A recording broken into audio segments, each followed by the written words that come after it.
زینب نے کوئی وجہ فی الحال پوچھنا مناسب نہ سمجھا، بس وہ اتنا جانتی تھی کہ کچھ بہت غلط ہوا ہے۔ ثانیہ پھوٹ پھوٹ کر رو رہی تھی۔ زینب مما کو دیکھنے لگی کہ کہیں وہ روم میں نہ آ جائیں۔ ویسے وہ اس وقت کچن میں تھی اور بھابھی بھی اپنے میکے گئی تھی، کچھ دن ہیں۔ کچھ دیر رونے کے بعد وہ اٹھی، عبایا اتارا اور واش روم چلی گئی۔ خشک خون بہنے لگا، اسے جگہ جگہ درد ہو رہا تھا۔ جب اس نے خود کو واش روم کے میرر میں دیکھا تو اس کی گردن اور ابھاروں پر کاٹنے کے نشان تھے۔ غسل کرنے کے بعد اس نے اپنے سفید ٹراؤزر کو ایک نظر دیکھا۔ اس پر خون کے ہلکے سے نشان تھے۔ وہ سادہ شلوار قمیص پہنے باہر آ گئی۔ زینب جو اب تک خاموشی سے دیکھ رہی تھی، پوچھ ہی لیا، کیا ہوا ہے؟ ثانیہ نے جواب دیا، کیا ہونا تھا؟ اس کو جو چاہیے تھا وہ لے گیا، اور جو مجھے چاہیے تھا وہ مل گیا۔ زینب، لے گیا؟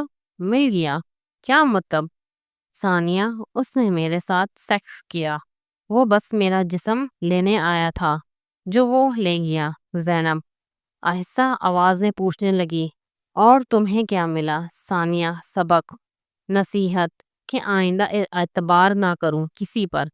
وہ خاموش ہو گئی اور پھر بولی، لیکن یار اب میرے پاس کچھ ہے ہی نہیں جس پر میں غرور کر سکوں گی۔ وہ پھر خاموش ہوئی، ایک آنسو بہا اور دانتوں میں ہونٹ بجتے دوبارہ بولی، اس میں یا کسی میں اتنا دم نہیں تھا کہ تمہاری بہن کو حاصل کر سکے، اس لیے اس نے مجھے بے ہوش کیا۔ وہ زینب کی طرف دیکھ کر بولنے لگی۔ زینب خود اس بات سن کر حیران تھی اور پوچھنے لگی، وہ بے ہوش کیسے ہوئی؟ ثانیہ موبائل کو فی الحال آن ہی نہیں کرنا چاہتی تھی۔ وہ نہیں چاہتی تھی کہ وہ اب فہد سے رابطہ رکھے یا اس کے کال یا میسیجز دیکھے۔ اسے خود سے نفرت ہو رہی تھی۔ اب اس نے ارادہ کر لیا کہ اب وہ ہر وہ اکاؤنٹ اور تعلق ختم کر دے گی جو فہد سے وابستہ ہو۔ گاڑی کا فیول ٹینک پھٹنے سے آگ بھڑک اٹھی تھی۔ آگ لگنے سے فہد کا وائلیٹ اور دونوں موبائل کے ساتھ اس کی گاڑی بھی کافی حد تک جل گئی۔ موٹر وے پولیس بھی پہنچ گئی تھی۔ ڈینچ کار کو اپنی کسٹڈی میں لے لیا اور فہد کو چیک کرنے لگے۔ فہد کا کافی خون ضائع ہو چکا تھا اور وہ بے ہوش تھا۔ اس کے پاس کوئی موبائل، وائلیٹ کچھ نہ تھا۔ اس کے گھر والوں کو انفارم کیا جا سکے۔ کچھ دیر میں پولیس اور ریسکیو والے بھی پہنچ گئے اور اسے اوکاڑا کے سرکاری ہسپتال میں لے گئے۔ فہد کی حالت کافی سیریس ہو رہی تھی۔ پولیس کے کہنے پر ڈاکٹرز نے آپریشن اسٹارٹ کر دیا۔ فہد کی ایک ٹانگ، ایک بازو فریکچر ہونے کے علاوہ اسے مثانے پر گہری چوٹ آئی تھی اور اس چوٹ کی وجہ سے مثانے میں بلڈ جمع ہوا تھا جو نفس سے بہہ رہا تھا۔ مثانے کی ایک یورولوجسٹ کو بلایا گیا۔ یورولوجسٹ کو اندازہ ہو گیا کہ مثانے کی رگوں کے ساتھ پینس کی بھی کافی رگیں ڈیمیج ہو چکی ہیں۔ فہد کا آپریشن ہوئے 5 گھنٹے ہو چکے تھے۔ اسے آہستہ آہستہ ہوش آ رہا تھا۔ نرس نے اسے تسلی دیتے ہوئے کہا کہ گھبرائیں نہیں، لیٹے رہیں، آپ ٹھیک ہیں، اور ایک بے ہوشی کا انجیکشن لگا دیا۔ فہد جو غنودگی کی حالت میں ہلنے کی کوشش کر رہا تھا، انجیکشن لگنے کے بعد دوبارہ سے بے ہوش ہو گیا۔ مغرب کی اذان ہونے لگی۔ آج کافی دنوں بعد ثانیہ نے وضو کیا اور نماز پڑھنے لگی۔ وہ توبہ کرنے لگی۔ اسے اپنی غلطی کا احساس تھا۔ وہ رو رو کر اللہ سے معافی مانگنے لگی اور فہد کے برے انجام کی بد دعا کرنے لگی۔ اس نے ابھی تک موبائل آف کیے ہوئے رکھا تھا۔ رات سوتے وقت سارا منظر اس کے سامنے آ رہا تھا۔ اچانک وہ اٹھ کر بیٹھ گئی اور کچھ یاد کر کے خود سے بولی، اسے کنڈوم میں نے خود پھینکے تھے گاڑی سے، پھر اس نے دوبارہ یوز کیے تھے یا نہیں؟ کہیں میں پریگننٹ یہ سوچ کر اس کے دل کی دھڑکن تیز ہو گئی۔ اب کیسے کروں یا کروں؟ وہ پریشان ہونے لگی۔ اسے اب پھر سے ڈر لگ رہا تھا کہ فہد کی وجہ سے پریگننٹ نہ ہو جائے۔ وہ اب سوچنے لگی۔ ثانیہ موبائل آن کیا اور سیدھا فہد کو کال کی، لیکن اس کا نمبر بند تھا۔ اس نے میسیجز بھی چیک کیا لیکن بند تھا۔ اسے اب اور غصہ آنے لگا۔ وہ اٹھی اور اس غصے کو اپنے لمبے بالوں پر نکال دیا اور ان کو اوپر تک کاٹ دیے۔ فہد کو جب دوبارہ ہوش آنے لگا، وہ اب اتنے ہوش میں تھا کہ بول پا رہا تھا۔ اس نے پانی مانگا، نرس نے پانی پلایا اور ڈاکٹر کو بلانے چلی گئی۔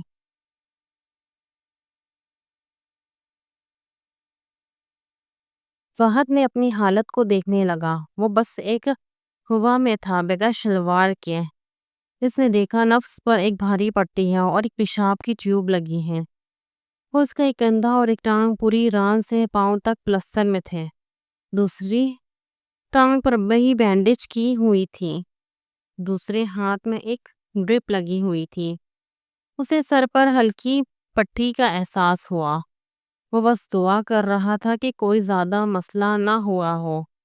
اتنے میں ایک پولیس والا اور ڈاکٹر روم میں آئے۔ ڈاکٹر معائنہ کرنے لگا اور ساتھ پوچھنے لگے، بیٹا کیسی طبیعت ہے؟ ذرا اپنے بارے میں بتاؤ۔ فہد نے اپنے بارے میں بتایا کہ وہ کون ہے اور کہاں سے ہیں۔ پھر نرس کو دیکھتے ہوئے بولا، میرا موبائل کہاں ہے؟ مجھے ڈیڈ کو کال کرنی ہے۔ وہ اب کافی پریشان تھا۔ تب پولیس والے نے مزید کہا کہ آپ کی جیب سے کچھ نہیں ملا اور آپ کی گاڑی مکمل طور پر جل چکی ہے۔ اب آپ اپنے ابو کا نام اور نمبر بتا دیں تاکہ ان کو آگاہ کر سکیں۔ ڈاکٹرز کے جانے کے بعد فہد نرس کو دیکھنے لگا جو خود بہت حسین تھی۔ وہ خود سے کہنے لگا، کیا قسمت ہے یار میری، ماشاء اللہ ہر طرف حسن ہی حسن مل رہا ہے۔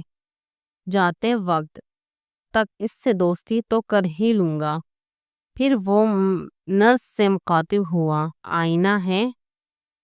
اور سوری آئینہ کیوں؟ فہد، چہرہ دیکھنا ہے کہ کوئی خراش تو نہیں آئی۔ نرس نے نہیں کا جواب دیا اور ڈرپ اتار کر وہاں موجود دوسرے مریضوں کے پاس چلی گئی۔ فہد کے ابو کو اطلاع ملتے ہی ہسپتال پہنچے اور وہ اس حالت میں دیکھ کر بہت پریشان ہوئے۔ پھر اس سے ملنے کے بعد ڈاکٹر سے ملے۔ ڈاکٹر نے ان کو اپنے بیٹے کی رپورٹ اور حالات تفصیل سے بتاتے ہوئے کہا کہ اس حادثے کی وجہ سے اس کے مثانے اور پینس پر شدید چوٹ آئی ہے۔ اس کی وجہ سے اب وہ شادی کرنے کے قابل نہیں رہا ہے۔ یہ خبر سن کر اس کے ابو کے پاؤں کے نیچے سے زمین نکل گئی۔ انہوں نے اس کا حل جاننا چاہا کہ کوئی حل۔ وہ اس علاج کے لیے دنیا کے کسی بھی کونے میں جانے کے لیے تیار تھے، لیکن ڈاکٹر نے صاف صاف کہہ دیا کہ نفس کی رگیں بالکل ختم ہو چکی ہیں، اب اس کا کہیں کوئی حل نہیں۔ 4 دن بعد جب ہسپتال سے ڈسچارج ہونے لگے تو فہد کو اندازہ ہوا پیشاب کی نالی اب تک نہیں ہٹائی گئی ہے۔ تب اسے اپنی رپورٹ کی حقیقت کا پتہ چل گیا۔ وہ وہیں ہسپتال میں چلا چلا کر رونے لگا۔ اس کے ماں باپ نے اسے تسلی دی، لیکن وہ چھوٹے بچے کی طرح روتا رہا۔ اسے اندازہ ہو گیا تھا کہ وہ لٹ چکا ہے، اسے کیے کی سزا مل گئی ہے۔ وہ شرمندگی کی وجہ سے نظر تک نہ اٹھا پا رہا تھا۔ اسے ایسا لگ رہا تھا جیسے وہ ایک زندہ لاش ہے۔ وہ ابھی کے ابھی مرنا چاہ رہا تھا، کیونکہ وہ اب جانتا تھا کہ اب مرنے سے بھی بدتر زندگی ہونے والی ہے۔ اس کے دماغ میں ثانیہ کی آخری بات یاد آ رہی تھی۔ وہ جان گیا کہ اس کو کیس کیے کی سزا مل گئی ہے۔ ثانیہ 2 دن تک فہد کا نمبر ملاتی رہی، لیکن اس کا نمبر بند تھا۔ اسے اندازہ ہو گیا کہ فہد جیسے لڑکے مطلب نکال لینے کے بعد نمبر چینج کر لیتے ہیں۔ وہ جلد کچھ کرنا چاہتی تھی۔ پیریڈس کو ابھی 7-8 دن پڑے تھے، لیکن وہ اتنا انتظار بھی نہیں کرنا چاہتی تھی۔ اس نے اپنی ایک دوست صوبیہ سے بات کرنے کا سوچا۔ وہ جانتی تھی کہ صوبیہ اینڈ اوپن مائنڈڈ لڑکی ہے جو اسموکنگ ڈرنکنگ کے ساتھ ساتھ اکثر ڈیٹ وغیرہ پر بھی جاتی ہے۔ وہ ضرور اس کا حل بتائے گی۔ ثانیہ نے صوبیہ کو کال کی اور بتایا کہ اس کے ایک کزن نے اس کے ساتھ سیکس کیا ہے، تو وہ اب اپنی پریگننسی چیک کرنا چاہتی ہے، تو کیا وہ اسے اسٹرپ لے کر دے سکتی ہے۔ صوبیہ پہلے تو اس بات سے کافی حیران ہوئی کہ وہ ایسے کیسے سیکس کروا سکتی ہے، کیونکہ اول تو وہ ایسی ہے ہی نہیں، دوسرا اسٹارٹ سے حمزہ کا ذکر کرتی تھی، اور صوبیہ یہ بھی جانتی تھی کہ حمزہ فی الحال باہر ہے۔ خیر، اس نے تفصیل ثانیہ سے مل کر پوچھنے کا سوچا اور جواب دیا کہ وہ خود تو کبھی اسٹرپ لینے نہیں گئی، بلکہ عمیر اس کا بی ایف لے دیتا ہے۔ مجھے لے دو کل ہی پلیز۔ ثانیہ نے جلدی سے اس کی بات کو ٹوکتے ہوئے بولا۔ اوکے اوکے، میں عمیر سے کہتی ہوں، پھر کل ہی تمہارے پاس لے آتی ہوں، پھر چیک کر لینا۔ صوبیہ اس بات سے حیران تھی۔ ویسے تو یہ دونوں کافی کلوز فرینڈ تھی، لیکن ثانیہ اس بات سے اکثر چڑھتی تھی کہ وہ کیسے عمیر سے ملتی ہیں اکیلے میں بغیر شادی کیے۔ صوبیہ نے جب عمیر کو اسٹرپ کا کہا تو اس نے وجہ پوچھی، تو صوبیہ نے بتا دیا کہ اس کی ضرورت میری ایک ایسی دوست کو ہے جو سیکس سے بھاگتی تھی، وہ آج مانگ رہی ہے۔ عمیر کے دل میں ایک خواہش سی پیدا ہونے لگی، لیکن اس نے فی الوقت کوئی سوال نہ کیا اور کہنے لگا، ٹھیک ہے، کل پھر ملتے ہیں، 2 اسٹرپ دے دوں گا۔ 2 کیوں؟ صوبیہ نے پوچھا۔ اب ملنے آؤ گی، ایسے تو نہیں جاؤ گی؟ وہ ہنسا۔ عمیر، بس کر دو، میں تھک جاتی ہوں، لیکن آپ نہیں۔ صوبیہ ٹھہر کر پھر بولی، کریں گے، فی الحال کل اس سے ہو لوں، پھر دیکھتے ہیں۔ صوبیہ اسٹرپ لے کے ثانیہ کے گھر پہنچ گئی۔ ثانیہ نے زینب کو چائے بنانے کا کہا۔ چائے دینے کے بعد زینب مما کے روم میں چلی گئی۔ صوبیہ نے اسٹرپ دی اور اسٹرپ کے استعمال کا طریقہ بتایا، اور ثانیہ کچھ دیر بعد واش روم گئی۔ اس کے دل کی دھڑکن تیز تھی۔ کچھ پل کے بعد اس نے اسٹرپ کو دیکھا، وہاں ایک سرخ لکیر تھی۔ اس نے ایک پھولا ہوا سانس نکالا اور صوبیہ کے ساتھ ریلیکس ہو کر لیٹ گئی۔ شکر، بچ گئی، ثانیہ مسکراتے ہوئے بولی۔ صوبیہ اس کے گال پر ہاتھ لگا رہی تھی۔ اس کے گال کافی نرم و ملائم تھے۔ اس کا دل کر رہا تھا اسے زور زور سے چوم لے۔ اتنے میں ثانیہ اٹھ کر بیٹھ گئی۔ صوبیہ نے موڈ میں ہوتے ہوئے پوچھا، کس خوش نصیب نے چوس لیا اس خوبصورت جسم کو؟ وہ اس کے جسم پر نظر گھما رہی تھی۔ ثانیہ نے ایک آہ بھری اور خاموش ہو گئی۔ وہ کچھ نہیں بتانا چاہتی تھی، پھر ایک جھوٹی کہانی بنا دی کہ ایک دور کا کزن آیا ہوا تھا، وہ گھر اکیلی تھی اور اس نے زبردستی کی۔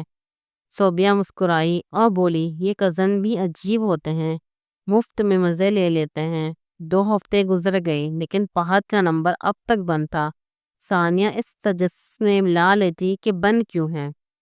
بہت دنوں بعد اچانک حمزہ نے کال کی اور کہا، میری ٹکٹ ہو چکی ہے، میں 1 ہفتے تک پاکستان آ رہا ہوں، تم شادی کے لیے تیار ہو جاؤ۔ 6 ماہ کی چھٹی لے کر آ رہا ہوں اور واپس اپنے ساتھ دبئی لے جاؤں گا۔ وہ اچانک حمزہ کے اس کال سے حیران رہ گئی۔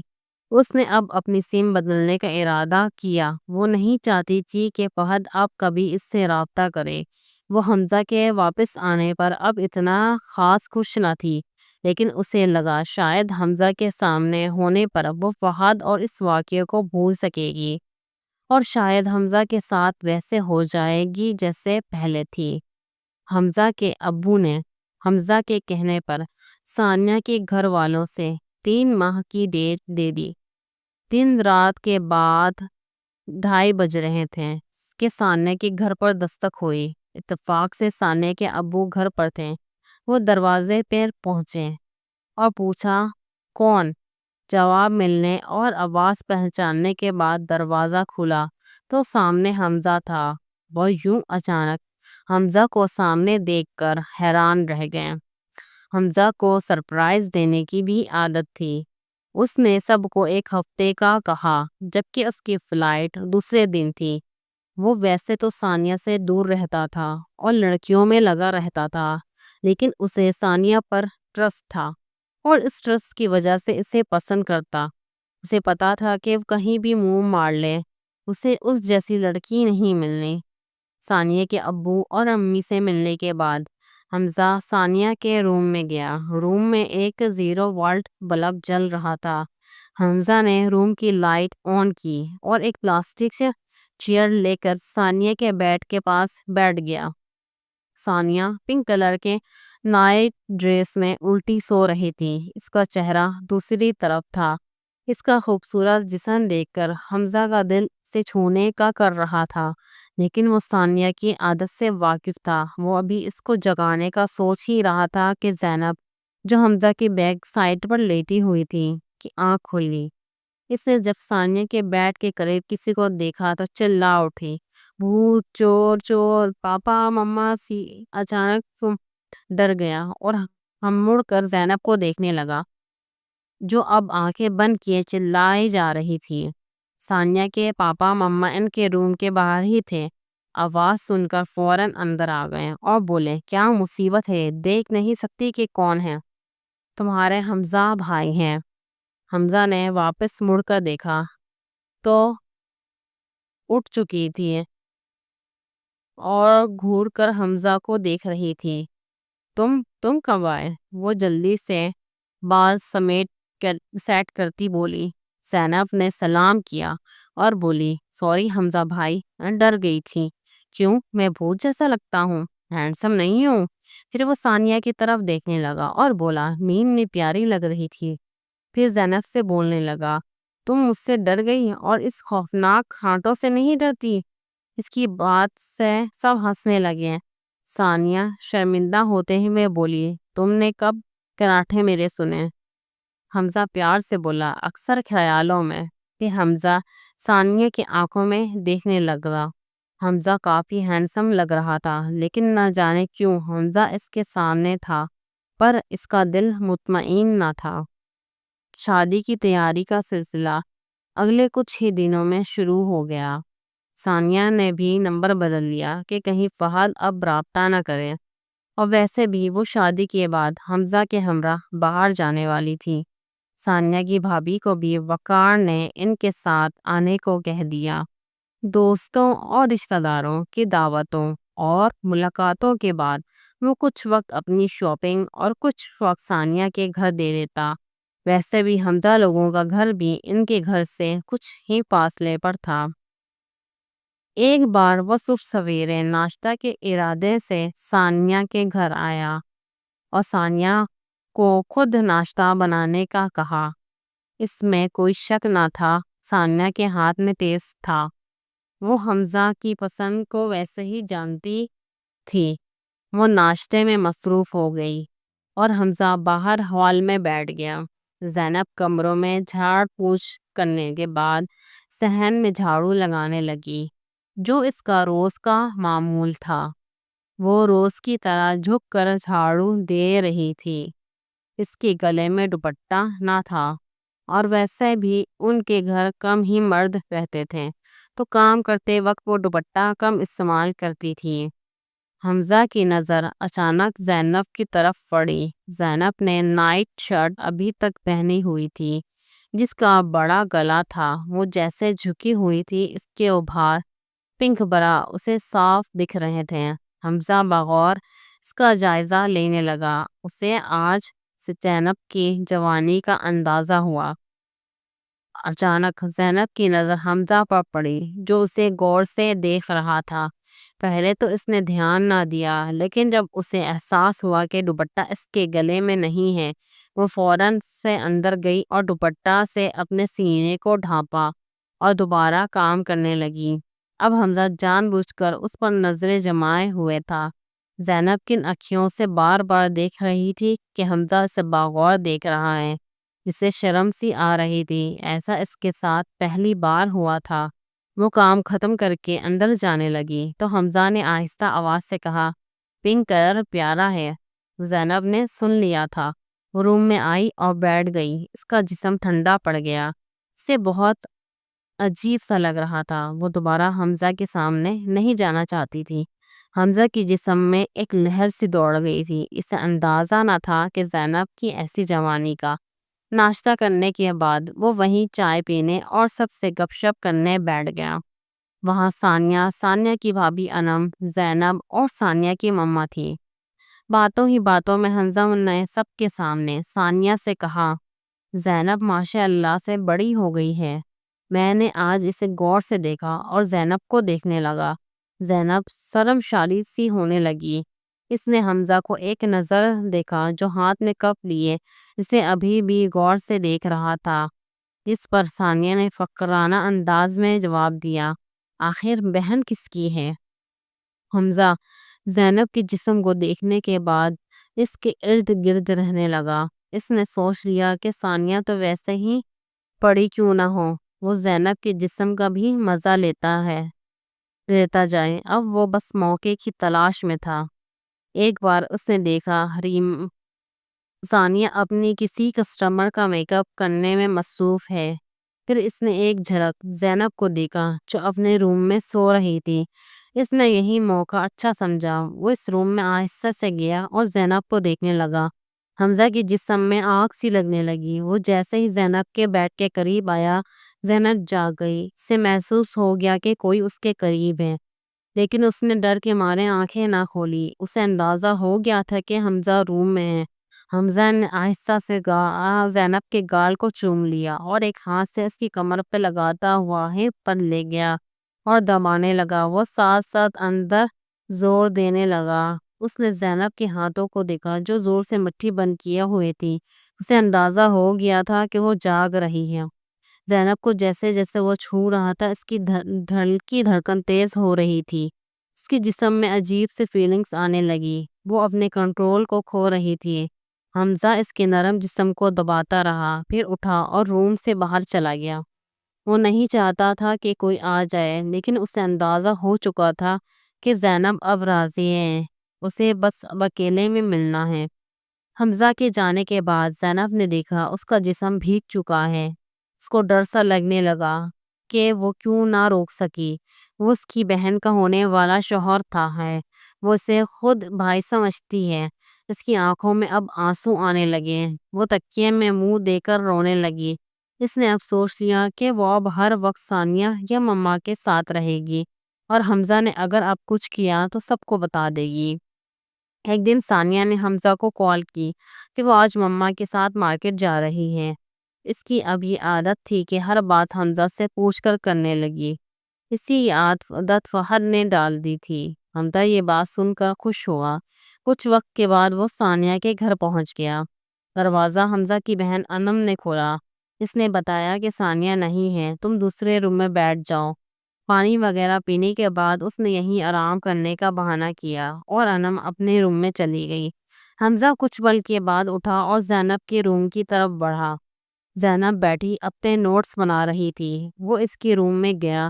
حمزہ کو ایسے اپنے روم میں دیکھ کر وہ اٹھنے ہی لگی تھی کہ حمزہ نے فوراً سے اسے پکڑ کر منہ پر ہاتھ دے دیا اور دیوار سے لگا دیا۔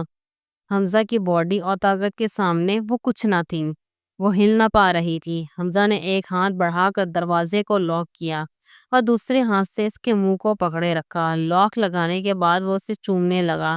اس کے بالوں سے کس کا پکڑ کر زینب کو تھوڑا اوپر اٹھا کر اپنے ہونٹوں سے اس کے ہونٹوں کو چوسنے لگا اور آنکھیں بڑی کرتے ہوئے آہستہ آواز لیکن سخت لہجے میں بولا، چپ، بس چپ۔ زینب اپنے ہاتھوں سے خود چھڑوانے کی ناکام کوشش کر رہی تھی۔ آخر حمزہ اس کے ابھاروں کے ساتھ جسم کے خاص نرم جگہ کو مسلنے لگا۔ بہت جلد زینب تھکنے اور کمزور پڑنے لگی اور ڈھیلی ہونے لگی۔ اس نے اسے اٹھایا اور بیڈ پر لٹا دیا اور اس کے جسم کو لپیٹنے لگا۔ آہستہ آہستہ وہ اس کے جسم کو بے لباس کرتا گیا۔ زینب اب اپنی آنکھیں بند کیے مزاحمت کر رہی تھی، لیکن وہ اب چلانے کی کوشش نہیں کر رہی تھی۔ بے لباس کرنے کے بعد حمزہ اس کو زور سے پکڑ کر اوپر آنے لگا۔ وہ حمزہ کے بھاری جسم کو اپنے اوپر آتا محسوس کر رہی تھی۔ حمزہ نے اپنے جسم کو زینب کے جسم سے ملا کر زور دیا۔ زینب کی ایک زور سے چیخ نکلی۔ اس سے اپنے جسم کی کٹ جانے کا احساس ہو رہا تھا۔ وہ رونے لگی اور حمزہ کو اتارنے کی کوشش کرنے لگی۔ وہ اسے ناخن مار رہی تھی، کاٹ رہی تھی، لیکن حمزہ کو اس کا کوئی اثر نہ ہو رہا تھا۔ وہ مسلسل وار پر وار کر رہا تھا۔ زینب درد سے چلا رہی تھی۔ کچھ وقت کے بعد زینب نڈھال ہو گئی اور اپنے جسم کو ڈھیلا کر دیا۔ دوسری بار حمزہ کے کرنے پر پہلے اسے دوبارہ درد ہوا، لیکن اس بار اس نے زیادہ مزاحمت نہ کی۔ وہ اب خود حمزہ کے اندر سے قبول کرنے لگی اور اب وہ حمزہ کو کس کرنے لگی۔ زینب کے چومنے سے حمزہ کے جسم میں اور آگ لگ گئی اور وہ زور سے اپنے جسم کا احساس دلانے لگا۔ اچانک زینب کا جسم ٹوٹ کر بہنے لگا اور وہ مکمل نڈھال ہو گئی۔ حمزہ اس کی گہرائی میں اپنا نقش کو اتارنے اور تھک جانے کے بعد اس کے اوپر سے اتر کر کچھ پل ساتھ لیٹا رہا اور کھڑا ہو کر آئینے میں خود کو دیکھنے لگا۔ اس کی پیٹھ پہ جگہ جگہ زینب کے ناخنوں کے نشان تھے۔ پھر مڑ کر زینب کی حالت کو دیکھنے لگا۔ بستر پر خون کے ساتھ ان دونوں کی جوانی کے ثبوت جگہ جگہ تھے۔ زینب کا لباس کمرے میں الگ بکھرا ہوا تھا۔ وہ اب بیڈ کی چادر کو زور سے تھامے ہوئے تھی۔ پھر بولی، یہ غلط کیا آپ نے۔ آپ تو ثانیہ سے پیار کرتے ہیں، پھر میرے ساتھ یہ سب۔ وہ بیڈ شیٹ میں خود کو اکٹھا کرتے ہوئے بولی۔ حمزہ مسکرانے لگا اور پینٹ پہننے لگا۔ پھر بولی، حمزہ آپ واقعی ثانیہ سے پیار کرتے ہیں؟ حمزہ نے زینب کے منہ سے صرف حمزہ سنا تو پھر سے مسکرا دیا اور جواب نہیں دیا۔ نہیں، بس فیملی کی وجہ سے کر رہا ہوں۔ حمزہ نے اس کے کپڑوں کو اٹھایا اور اس کی طرف پھینکا اور بولا، کپڑے پہن لو۔ وہ کپڑے پہننے لگی اور ساتھ بولی، کیا یہ پیار تھا ہم دونوں میں ہوا؟ حمزہ نے سن کر خاموش ہو گیا۔ وہ زینب کے قریب آیا اور گہرائیوں کے ساتھ ہونٹوں کو چوما اور آہستہ آواز میں بولا، اب تم صرف میری ہو اور یہی پیار ہے۔ پھر خود روم سے باہر نکلنے لگا۔ جیسے وہ روم سے باہر نکلا، اسے سامنے اس کی بہن انم ٹھہری تھی، جو غصے سے لال آنکھیں کیے ہوئے اسے دیکھ رہی تھی۔